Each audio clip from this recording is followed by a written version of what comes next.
Welcome to the Raging Takes podcast with your hosts, Brian Dixon, Kai Zabo, and Dylan Peters.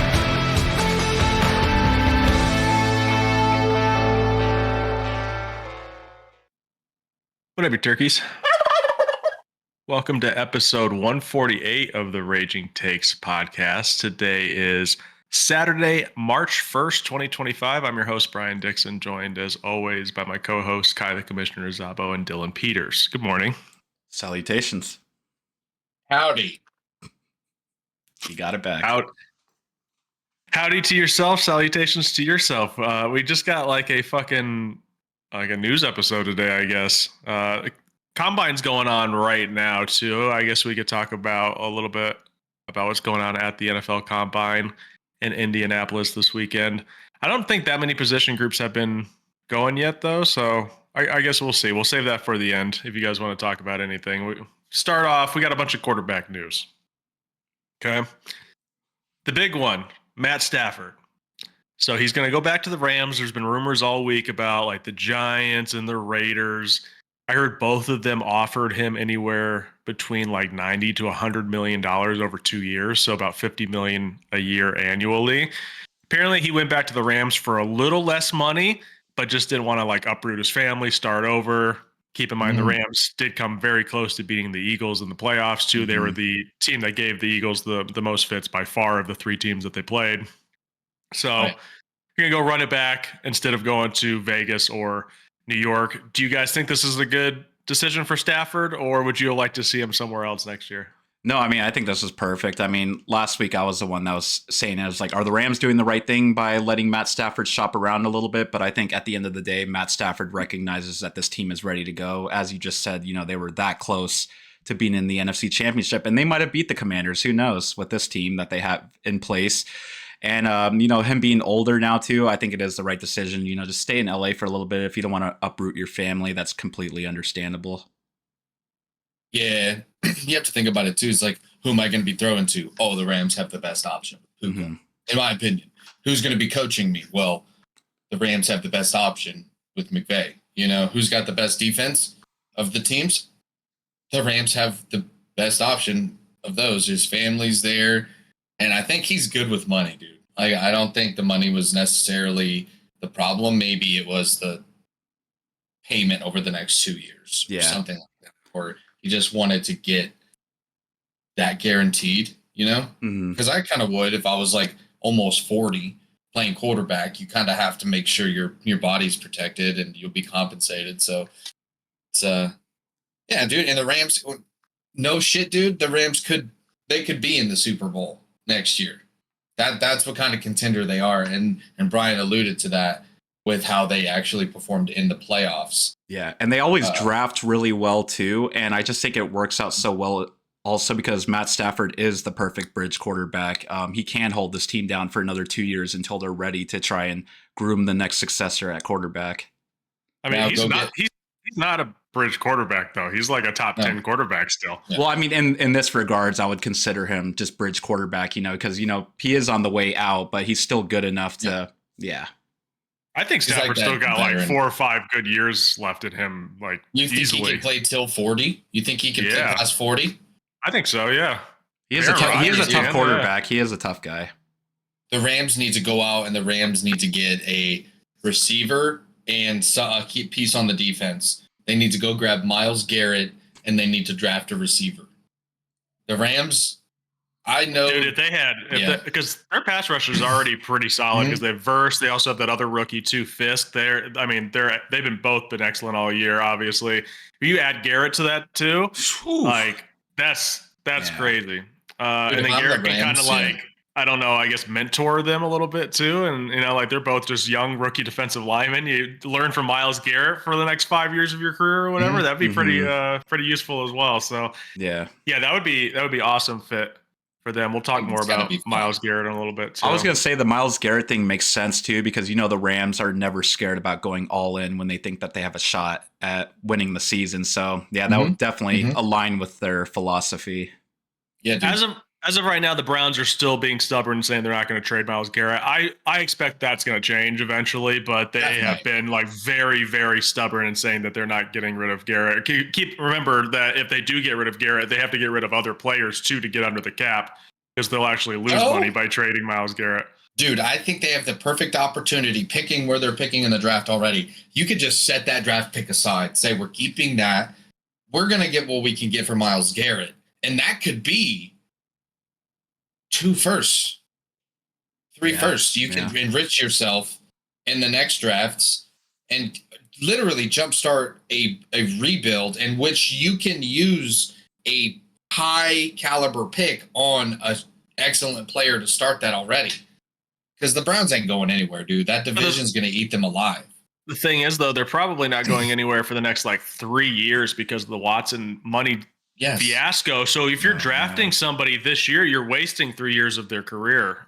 I feel like you would ask for, because they're not going to do anything for the next 3 years. They're in cap hell. They have no quarterback. They have no real team, especially if they get rid of Myles Garrett, and they have to get rid of other players too to get under the cap. Their team is just going to be useless for the next 3 years. So it's going to be useless anyways. I know. So it's why don't you maybe get picks for either keep Myles Garrett or just get picks for years down the road, 2 years down the road, something like that. Get yourself 3 years worth of firsts. But the GM isn't going to want to do that either because he wants to keep his job. So in 3 years, he's not going to be. There's so many moving pieces. This is the worst scenario that a team could ever be in. I think. You also have to remember that Myles Garrett is probably sick of it by this point too. I'm sure by this point, yeah, exactly, yeah. He wants to go play for a contender. I mean, I don't see how the Browns are going to keep him at all. Even if they don't give him the trade, I could see him sitting out. Dude, Myles Garrett has already openly said there will be no contract negotiations between me and Cleveland. He's already said that. How many years left does he have? I hope it's not a lot. But they re-signed their general manager, the Browns, the one that made the Watson trade / deal, and they're going to allow him to keep making decisions for them, aka the Myles Garrett deal. And I guarantee you, whatever the Browns do, unless they trade him right now for a premium, they're going to make the wrong decision in that, and it's going to backfire on them, and they're going to look terrible. Yeah. I said, literally the only right decision is to trade him right now. Yeah. No, I mean, 2 more years left, by the way. Okay. Yeah, I agree with you because it's if the Browns don't get rid of him now, you risk him not even playing for you guys just by choice. It's true, or just getting nothing. Or just getting exactly. nothing from him. Yeah, that too. Yeah. So the best running back 40 times just dropped here. Bayshul Tuden, Virginia Tech, 432, number 1. Yeah. Jaden Blue, Texas, 438 is number 2. Are these live right now? Schefter just posted it on Twitter 7 minutes ago. You said a 432? 432 for Bayshul Tuden, who I have no idea who that is. I've never heard that name before. I do know who Jaden Blue is. 438 for him out of Texas. And then Brashard Smith, 439 out of SMU is 3rd. Hey, Dynasty fantasy football players, keep a lookout right now. I noticed that Ashton Genty did not run a 40. He didn't. Yeah, he's not doing a lot of the workouts during this combine. I don't blame him. Yeah, I know. Is he just doing pro day or what? No, dude, because if you run a 4.6, that's going to hurt your draft stock if you run almost a 4.6. I mean, I think he's so set. Would he run a 4.6? I think he's like a 4.5 dude.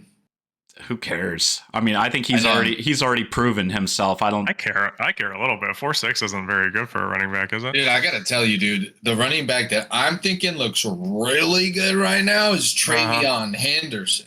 Yeah, I've been liking what I've been seeing out of him too. Yeah, well, he ran a 4.43 here. It's not bad. He had really good statistics last year. Well, he shared a backfield too, right? Didn't he share it with what's the guy's name? Judkins. Quishon Judkins. Yeah. So he's the better running back. I wouldn't mind Henderson if the Raiders is dual threat. I wouldn't mind if the Raiders sniffed around him. They already know Chip Kelly's offense a little bit. That'd be interesting. He's definitely a Chip Kelly running back. Yeah. 5'10", 202 pounds. Nice power, nice speed, nice hands, route running.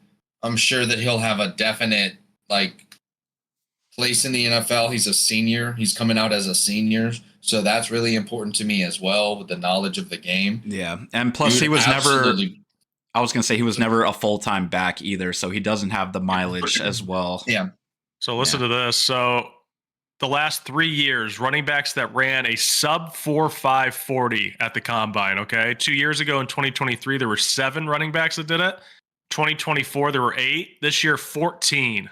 And 27 out of 31 running backs are over 200 pounds. So this is a deep class here. This is Damn.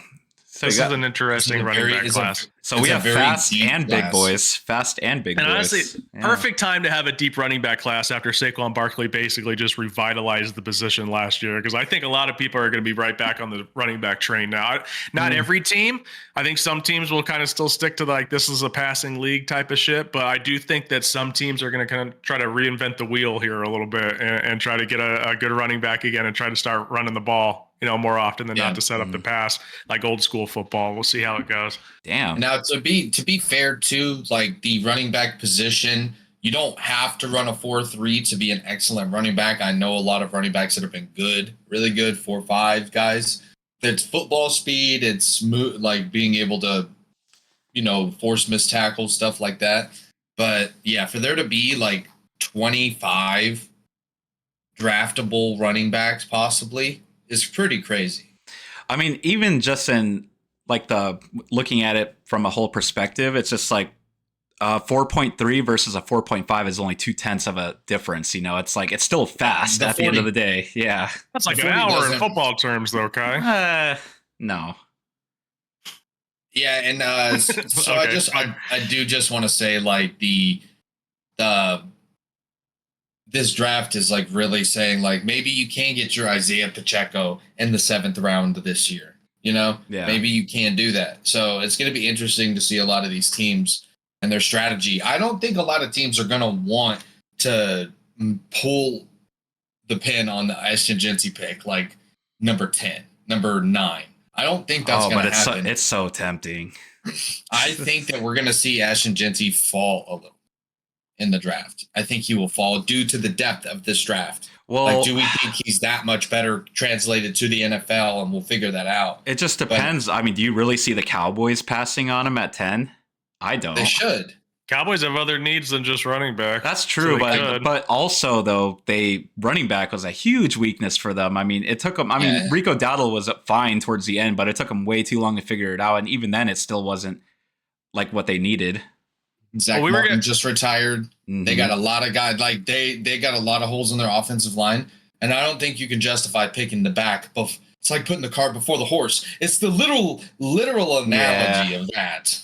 I was going to say this till later too, but since we're talking about the Cowboys too, Mike Florio said this week that he heard a whisper at the combine that the Cowboys have called the Titans about the first overall pick. He did say that you hear all sorts of stuff at the combine, so he doesn't know how accurate that is, but it means the Cowboys at least called to ask the Titans what it would take to get. Yeah, but who would they take there? Abdul Carter? Who would they take there? Abdul, it'd either be Abdul Carter or Travis Hunter, right? It'd be one or the other. Dude, Micah Parsons and Abdul Carter, they both went to Penn State. You get the Penn State boys on the edge, dude. That would Micah Parsons' head would explode if he got Penn State's other generational talent pass rusher on the other side. You don't think Jerry wants Travis Hunter though? No, he wants Abdul Carter. You don't think so? Kai, you don't think so? You don't think that the double position might? I mean, I see it. I could see Travis. I could see them trying to go for Travis Hunter too, but also Abdul Carter is that ferocious. I mean, he is probably the best number 1 overall pick in this year's draft. Also dealing with an injury now, though, too. A stress reaction on his foot. I think he'll be fine. He doesn't need surgery. But Travis Hunter and Deron Bland and Trayvon Diggs in the same secondary would be a nightmare if they can all cover man, which they can.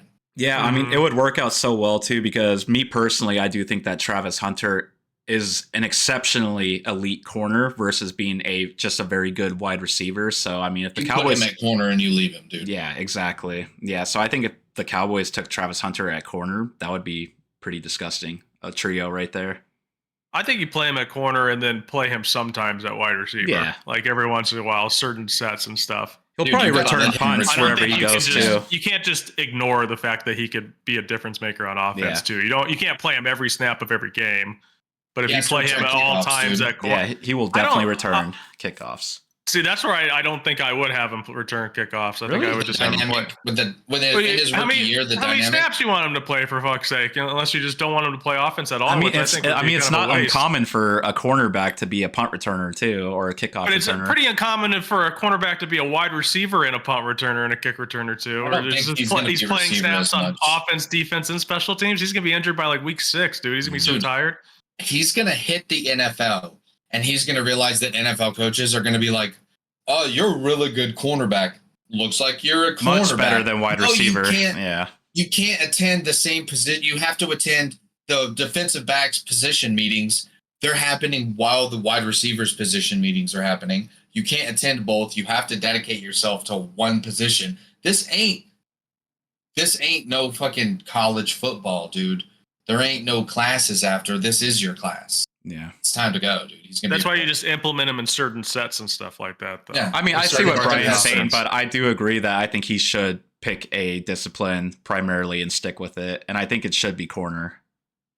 There's so many wide receiver and cornerback make the same money. Well, also, I mean, I think an elite cornerback is so hard to find versus like a wide receiver. You know what I mean? Like, there's a lot of good wide receivers out there. There's not that many great corners. It feels like the Bears had Charles Tillman for years. And knowing that Charles Tillman lined up against Megatron during Lions games, I was like, that's fine. Yeah. I feel fine. I'm not threatened because Tillman's got him. And that's one of the most fulfilling feelings as a football fan when you watch your team knowing that you have it's exciting. Yeah. I'll admit, you know. I just have one more point, too, to make from the Cowboys' perspective about Travis Hunter, too. I mean, if you just look at what the Eagles did this following offseason by drafting 2 corners in the 2 first rounds and it working out so well, I wouldn't be shocked if the Cowboys try to go that route and try to, build a strong secondary. Yeah. Yeah, that's fair. I think Howie Roseman's a little bit better at his job than Jerry Jones and Stephen Jones are. But without question. Yeah. Who's Stephen Jones and where's the moon? All right. Next up, back to the quarterback stuff. So the Giants, obviously, they were a big contender for Stafford's services.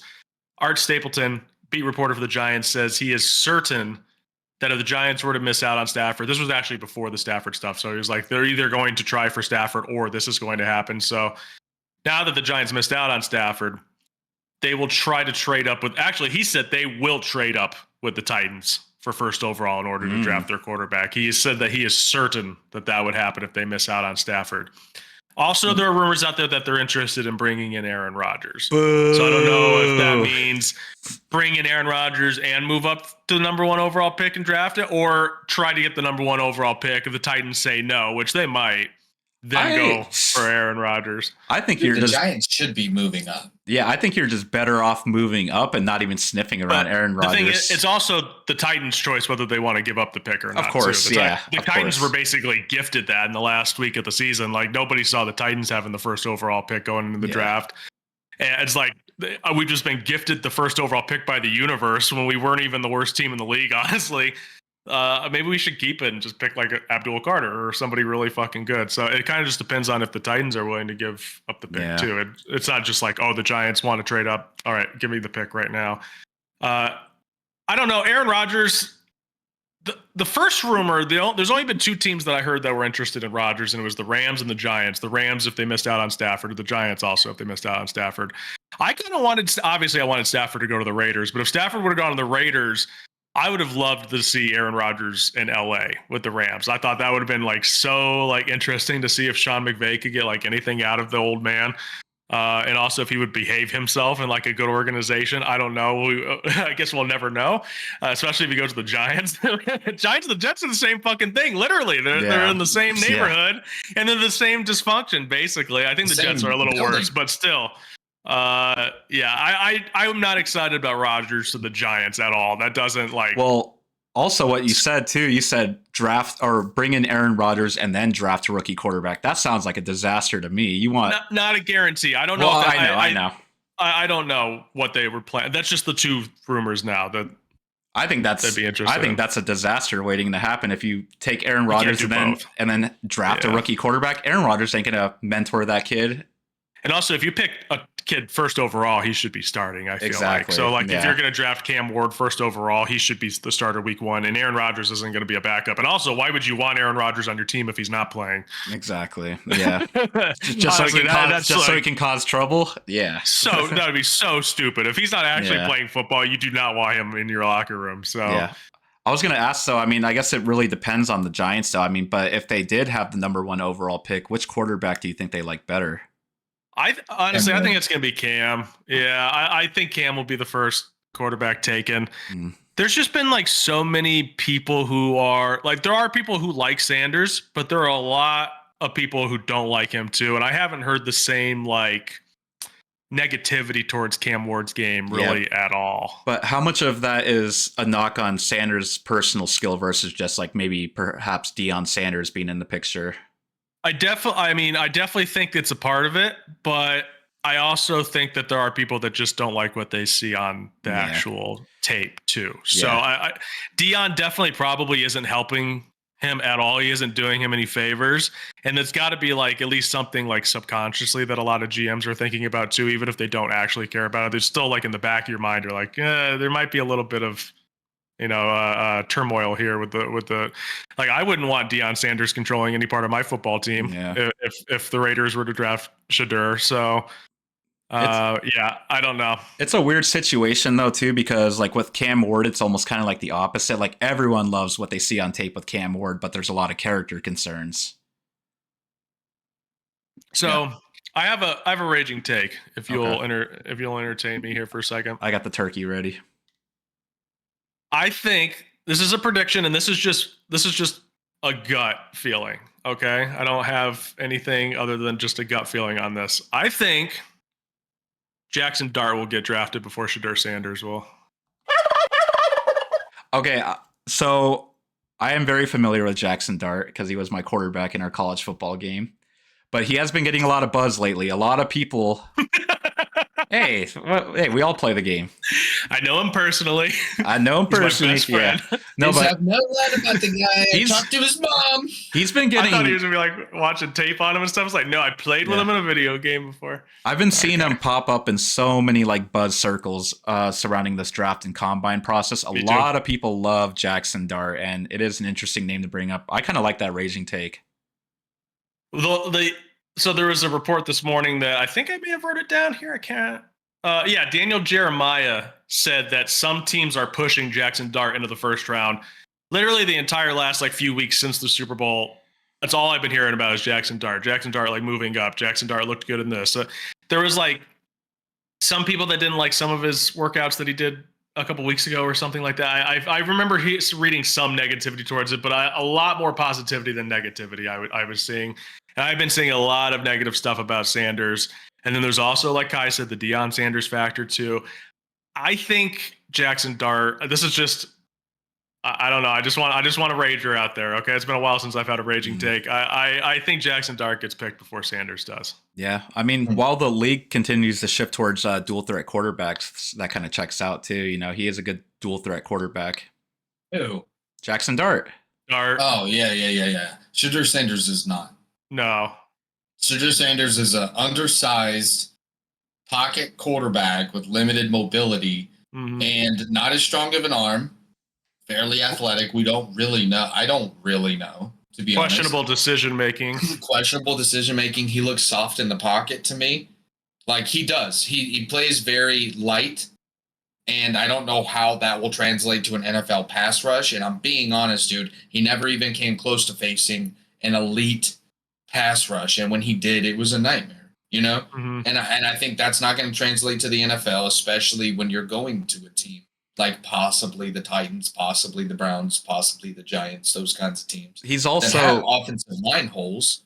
Yeah, I was going to say he's also showed that he can't bring his team back from a big deficit either, because he worked with a bad defense most of the time over there in Colorado, and he showed multiple times that he can't lead his team back.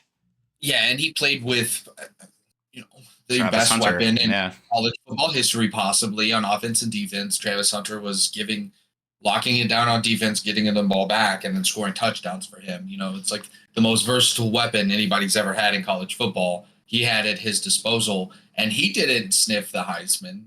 at all. So other than his plays and his connections with Travis Hunter and, some of the other plays that, they were able to pull off, they still lost games. They had a rough first year. They didn't do that well this year. Yeah. Like, he's not a transcendental player. No. I'm not saying Cam Ward is either when it comes to the quarterback.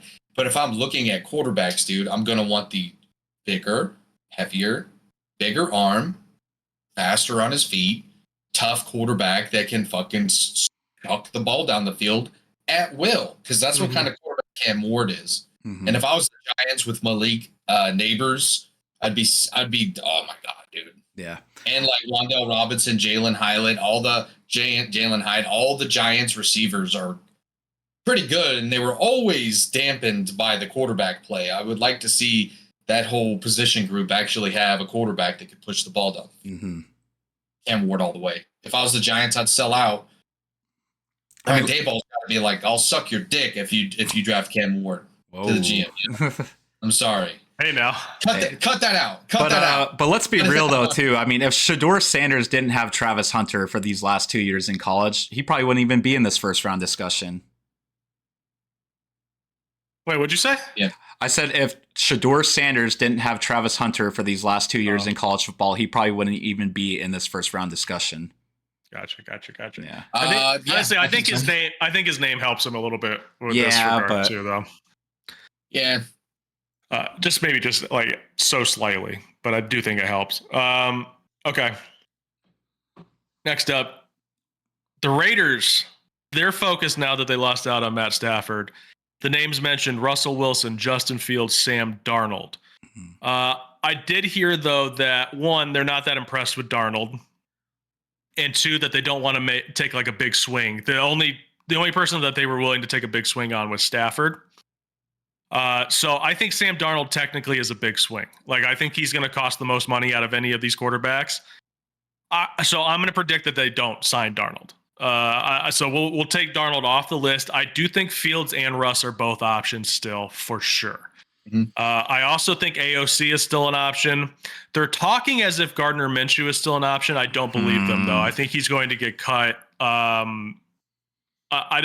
I can't remember when like they have to, what the deadline is for the money, like before or after the certain deadline they can cut them or whatever. There's something like that. I'm so bad with like the NFL money rules and shit like that, but I think Minshew will get cut to save some money. I think AOC will be on the roster next year, and I don't know what the other quarterback is going to look like. I don't know if they're going to go after Russ and just try to worry about like a younger guy next year. I don't know if they're going to try to take a swing at Justin Fields or if they're just going to go draft somebody. I said that I think that Dart's going to get drafted before Sanders. I wouldn't be shocked if the Raiders drafted him at 6th. Jackson. I'm just throwing that out there. I haven't heard that they like him specifically. I had heard that they like looked at his workout and they met with him. I heard that they were impressed with Milroe and Ewers in terms of talking X's and O's with them, but not like as a first round talent. So if they don't draft a quarterback in the first round, maybe look at them to draft Milroe or Ewers if they fall later on in the draft. So that's just how the Raiders quarterback situation is looking. I have fucking no idea what they're going to do. Gun to my head, I would say the safest best bet is Russ, but I don't know. I don't think he's like an elite bigger than any of these other names that I just mentioned. I just think he's probably the closest thing to certainty just because of his relationship with Carroll. Yeah, I was going to say just because. So, yeah, I do agree with you. He's not that much better than these guys. But from a throwing standpoint and throwing fundamentals, I think he can throw the football better than these two guys. And Wilson? Yeah, Wilson. Yeah. And I do think that the Pete Carroll connection does have some weight here. So to me, right? Yeah. Raiders have to have a plan in place. If they have a guy in the first round, if the Raiders have a guy that they like, that they know, or they're leaning towards knowing that they can get at 6, I think you have to bring in a guy like a Justin Fields. Okay, so here's my whole thing. Russell Wilson, bringing in Russell Wilson, drafting a quarterback, dude, Russell Wilson is going to beat that rookie out in training camp in the preseason. And it's just going to happen. And that's going to lead to split reps. That's going to lead to this rookie quarterback not getting his training camp, his initial training camp up and running as a first round pick. I saw it happen with Fields. That's the point. Like, I think you got to bring in Justin Fields. It's a safe, cheap option, and you don't feel obligated to give Justin Fields training camp reps if you draft a guy at number 6. Because I wouldn't put it past the Raiders to have a quarterback that they want and just pull the fucking trigger on him at number 6. Make sure you get him. Don't gamble. You missed out on Penix because of another team jumping in front of you. So, or just choosing the quarterback you had your eyes on. So I feel like they won't fall to that again. And if they have a guy at number 6, they will draft him. I just think it makes the most sense. It's an interesting way to look at it. Yeah. Okay. More quarterback news. This is just a little nugget that I heard. The Saints met with Cam Ward. So there could be nothing, but if you're meeting with a kid, you're at least somewhat interested in the kid, right? So the Saints have question marks at that position. Nick Underhill is a reporter that covers the Saints. So the fact that he tweeted it means that he thinks it's at least a little significant enough to say to Saints fans, could the Saints maybe trade up with the Titans for the number 1 overall pick and draft Cam Ward? And would you like to see that happen? What's their current position now? 9.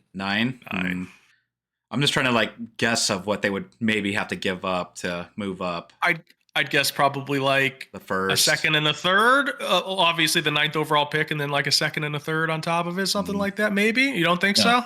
They would have to to move down to 9, which is kind of what the Bears did with the Panthers. They would have to mortgage their future to move down 8 spots in the first round. I guarantee you. Who's their future though?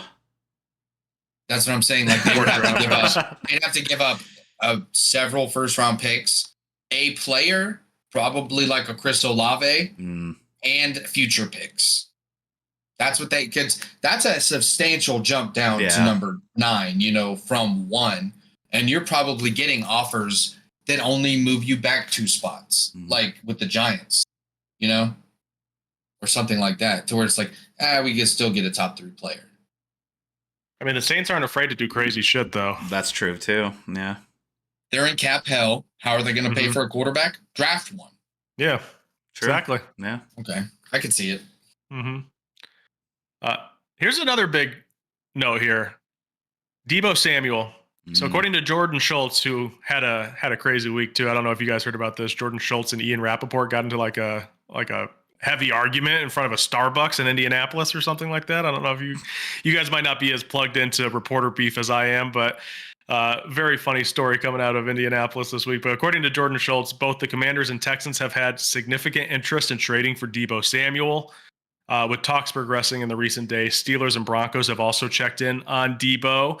I also heard Deanna Rossini said today that the Texans and the Broncos have not been going as aggressively as the Commanders. So it seems like the Commanders are in first place in the Deebo Samuel contest, I guess.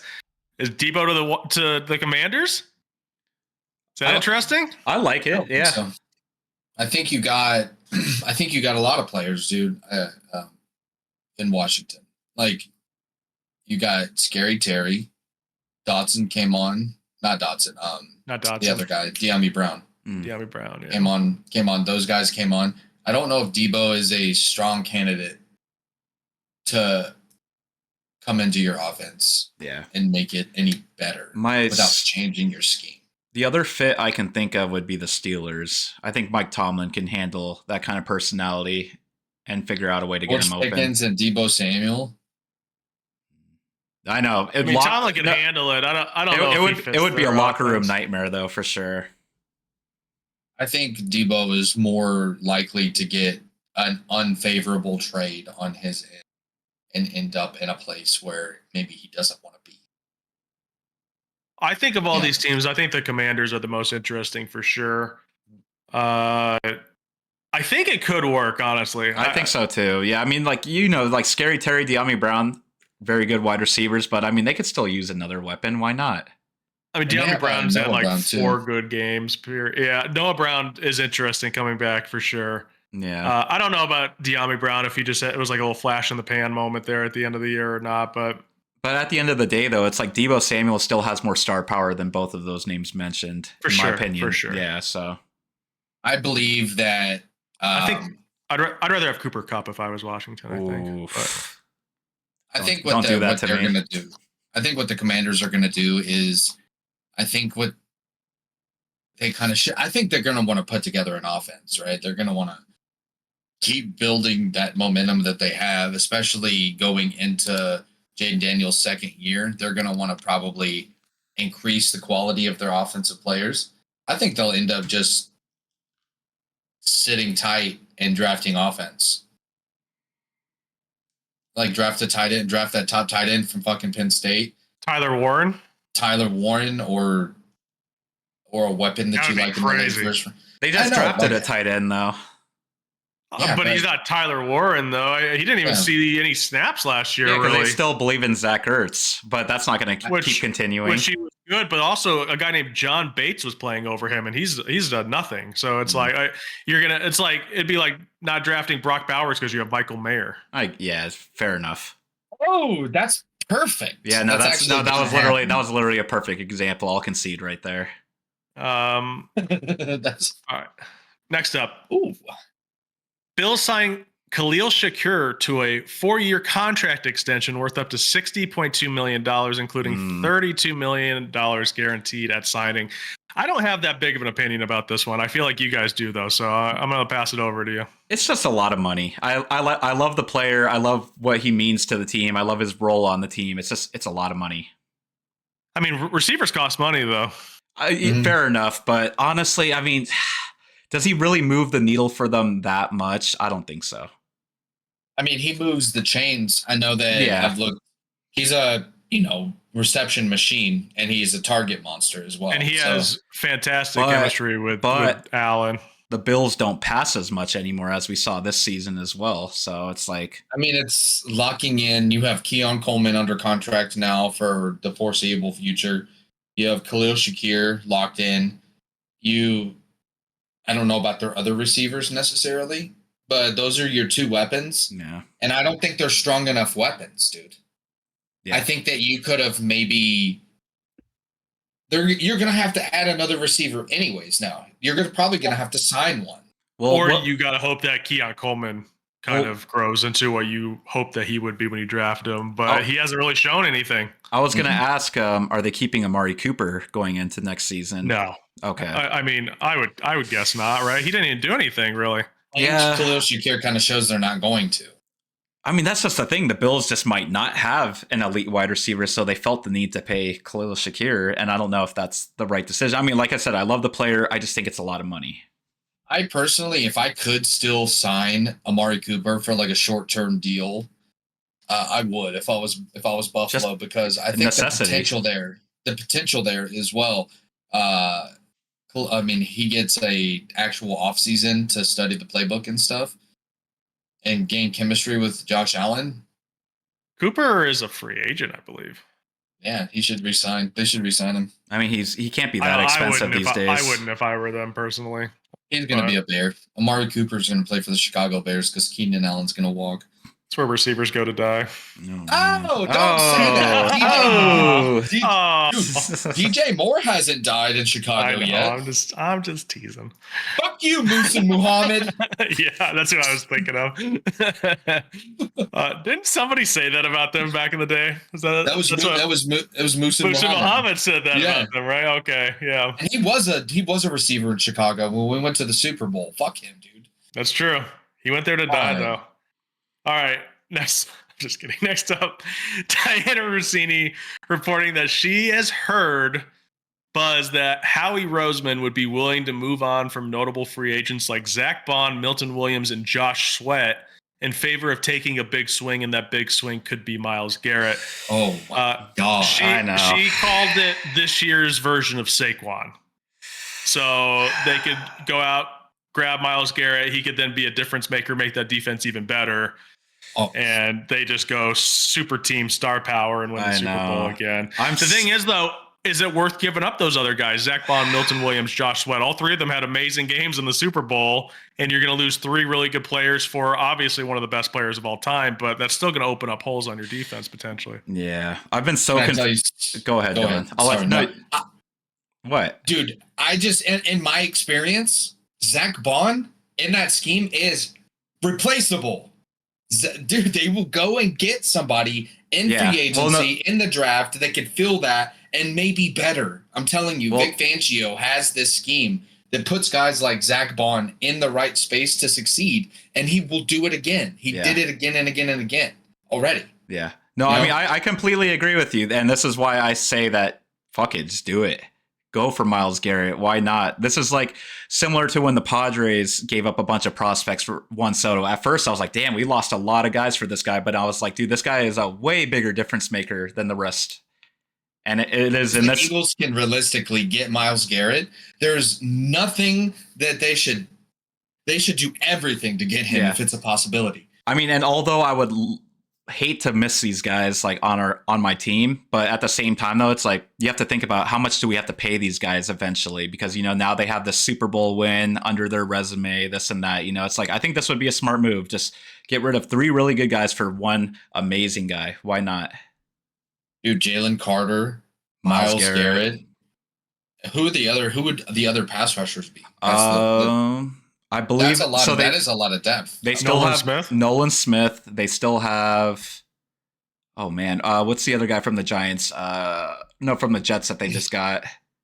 God, I can't remember. Eagles fan right here. Good Reddick? Eagles fan. Hassan Reddick. Hassan Reddick's on the Jets. No, the other one. It was a D tackle. God, Bryce Huff. There we go. Yeah, we still got some names. I really. I think if the Eagles take Myles Garrett here, I could see the Eagles drafting another D lineman just to replace the ones that we lost. Now, if you want to keep the vibe, you re-sign Zach Bond. Yes, I mean, if they can keep him, I would love that.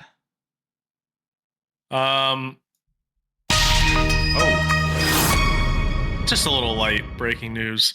According to Ian Rappaport, the 49ers are open to trading Brandon Aiyuk. So here we go again. Ooh. Here we go again. This time only, he's more expensive than he was last year. So, and he's hurt.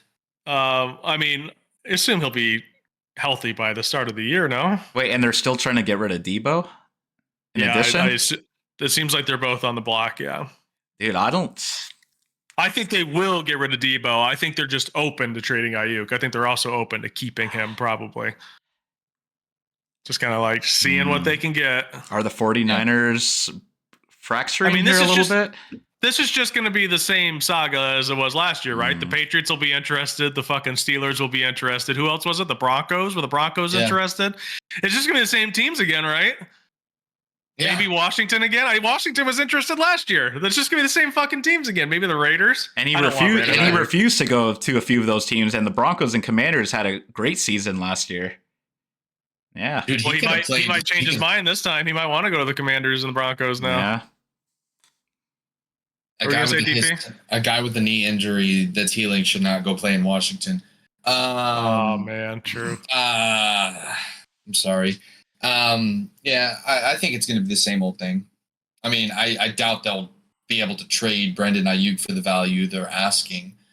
He's going to have to pass a physical, and that's kind of not going to be until late into the offseason, almost the preseason, probably. So, Guess we'll see.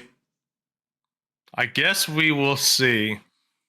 Back to the news. Travis Kelce has confirmed that he's going to return for another season with the Chiefs. I believe it's his 13th year. So yeah, boo. Yeah, I honestly wanted him to retire, but then again, I wanted him to retire because I'm sick of seeing his face. But then again, he's now just in our pop culture. So even if he retires, he's not going away. So we're just subject to Travis Kelce and his entire fucking family for the rest of our lives. If you scream at Andy Reid again in his face, I will have to kick you in your nuts. Yeah.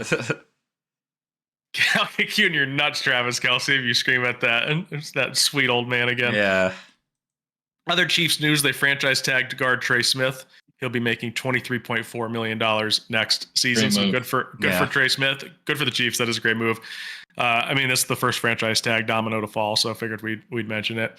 The Packers have had trade conversations about Jair Alexander and are open to moving him for the right price. He's always hurt. Honestly, I feel like this is not even going to be that expensive of a move if you really want to take the chance on him, because he's been hurt for like most of the last, 3 seasons? Yeah. 4 seasons? So, I personally would not even think about trading for him. But if you can get him for cheap, I'm sure somebody will probably try. So it kind of just probably depends on what the Packers are offering him for. Abdul Carter, we already kind of talked about this. Stress reaction in his right foot. Doctors told him surgery is not advisable. He's still work out on his pro day on March 28th. So yeah, he's stress fine. reaction. That's right before a fracture, huh? I have no idea. His bone reacted to that. No. Foot injuries are tricky too. So hopefully this is not anything to worry about, because that could be potentially pretty devastating for whoever drafts him. I think he'll be fine. Just take it easy up until the pro day. Like literally don't do anything else. Yeah. Hey, dude. Also, you don't got to do the pro day. Trust me. Yeah. You don't got to. He probably does not have to do it. No. Yeah. Yeah. The Packers submitted a rule proposal to ban the tush push. This is even funnier too, because at first there was Adam Schefter reported one team has submitted a rule proposal to ban the tush push, but it is not. Troy Vincent, I think, did not reveal who the team was, and then the Packers owner or GM just came out and were like, "Yeah, it was us. Yeah, we did it." I was like, "Hell yeah, brother!" So this is my stance on the tush push. This has been my stance the entire time. I would love for it to be banned because I think it's so fucking boring. But I don't think it should be. I think it's fair. Unfortunately. I mean, it's not like they're doing it every play. I mean, I would understand if it was their whole offensive philosophy, but it's just it's just crucial moments. And in reality, it's just an I-form formation where the running back is pushing the quarterback's ass on a quarterback sneak. That's literally all it is. It's not an I formation. It would be. Anyway, I think what they're going to do is they're going to modify the tush push to where it's going to be one person in the backfield and only one person can push. That's fine. I don't think in the NFL, I do not think a bunch of ultra competitive teams that want to beat the best of the best are going to concede so fast on a football play to seem like little crybabies. I don't think it's going to happen. If the proposal even goes to vote, 24 of 32 teams have to vote for it. So that's just not going to happen. Yeah. 24 teams are not going to vote for it. So I mean, the Packers kind of look like babies right now. You got beat twice by the Eagles this season. Get over it. Yeah. I appreciate them trying. Oh, whatever. I would love for it to be banned. I would love for it to be banned. Okay, Grandpa. Love it. It's a legitimate football play, but I want it gone. The University of North Carolina will be the team featured on off-season Hard Knocks because the NFL could not find a team willing to do it after the infamous Joe Schoen, I think that's how you say his name, Schoen, yeah. And the Saquon Barkley scene from last season where the Giants were talking to Saquon's agent. The agent gave them the price. They're like, no, we're good on that. Or whatever, let him go do whatever he wants to do, and the Eagles go and sign him instead. Made him and the Giants look like complete fools. And now the teams are like, why would we ever let cameras in our fucking front office while we're trying to make moves? This makes a lot of sense. And now Bill Belichick is going to be the star. Honestly, I'm more interested in watching this now that it's going to be North Carolina. Dude, a transition to college. It would be so much more interesting in my opinion. I think so too. Yeah. And there's so many more options. And the NFL Hard Knocks fucking sucks. It sucks now, dude. So I was under the impression, I still am, that the NFL can force teams to do Hard Knocks that meet a certain criteria. So I don't know why they can't do it here. I guess because it's not actual Hard Knocks, it's off-season Hard Knocks. So maybe those rules aren't in place for this version of it. But I was under the impression that there's at least 6 or 7 teams every single season that they could force if they wanted to do Hard Knocks. Well, so I don't know why they didn't do it here, but it'll be the training camp Hard Knocks that they force it to. They probably can't start seeming like they're forcing teams to do each one, because then the NFLPA will get involved. Well, it would also just make more sense for them to start forcing teams to do it around training camp, because there's more storylines. It's like, oh, we got these rookies here on a certain team that we might want to follow. So Dude, you could do many things if you're HBO. You could follow Heisman candidates throughout the year. Yeah. You could fucking follow brand new coaches and the recruiting. You could explain the recruiting process to the general fan. Yeah. You could start to bring college football to light. But Yeah. Hey, this is NFL, a hit good us move. up. We got some ideas. They're doing it. This is a good move. I agree with Brian. I will want, dude. Bill Belichick on television. Oh, yeah. I'm there. Dude. I'm there. Oh, and seeing him recruiting and stuff that he's not even used to doing, and just seeing how he like handles everything like that's gonna be so interesting to see. I'm in on this, honestly. It's like the most perfect storyline for them to pivot over to college football, in my opinion. Yeah, it's true. All right. The NFL plans to recommend use of virtual measurements for first downs in 2025. So basically, rest in peace to the chain crew. They'll still be there as a backup, but they're not going to be primarily counted on anymore. Sounds good, right? That's a good idea. Yeah. I think we've been talking about this for years. Why are we still using the chain gang, for fuck's sake, in 2025? Virtual measurements, dude. Bring it to the goal line. Let's go. I mean, this is the beginning of the end. We see it in plenty of other sports too, like especially like baseball, like the umpire catcher box or whatever, it's proven that humans can't get every single call correct. It just is that way. So I don't mind going to virtual measurements for the first downs. It'll definitely avoid all of these controversies that we seem to get with these missed calls and this and that. Dude, if we're moving towards a more virtually officiated sports games, I'm down. I'm down because it's getting out of hand. It is, especially in baseball too, man. These umpires, they just can't get them right sometimes. You said that like Glorilla a little bit, virtually. Virtually. My nerves feed. Dude, I'm a birdful spur. Any combine talk you guys want to talk about before? We kind of talked about a lot of it, honestly, in the episode. Is there anything else you guys want to say before we? I would like to. Yes. Yeah, I was gonna. Let's hear it. Let's hear it. Yeah, go ahead, Dylan. There was an anomaly this year. A defensive lineman. Currently, just this year worked out. He is rated as the third best combine performance in defensive end history since it's been recorded. His name is Shamar Stewart, Texas A&M defensive end. He was the third at the time, or fourth at the time, defensive end that weighs 260 plus, that had a higher than 40-inch vertical jump. He had an 11-foot 6-inch broad jump. And he ran a very good 40-yard dash. 4.59. Holy hell, dude, this guy's fast. So he's 6'6", 260. Sheesh. And he's running 4.59s, jumping almost 12 feet in a broad jump. I mean, he's like, it's incredible, dude. Wait, I just want to read this. I want to read this sentence to you. So I'm looking at his strengths and weaknesses on his combine profile. The first one says, carved from granite with a rare combo of size, length, and explosiveness. He's carved from granite. Yeah, dude. So he's just an incredible fucking talent that I think is going to surge up boards. There was another guy as well that had like an insane combine as a defensive lineman. We kind of talked about the running backs. We haven't had a lot of players work out, but I feel like this is a huge combine for these defensive linemen because there have been some. They're becoming freaks.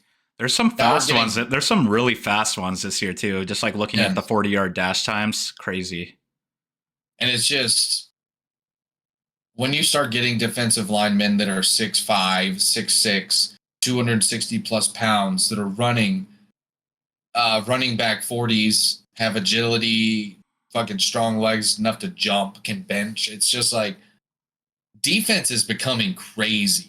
We're about to have huge defensive players, like safeties are about to be 240 pounds or something. Like the evolution of the game. Crazy. All right.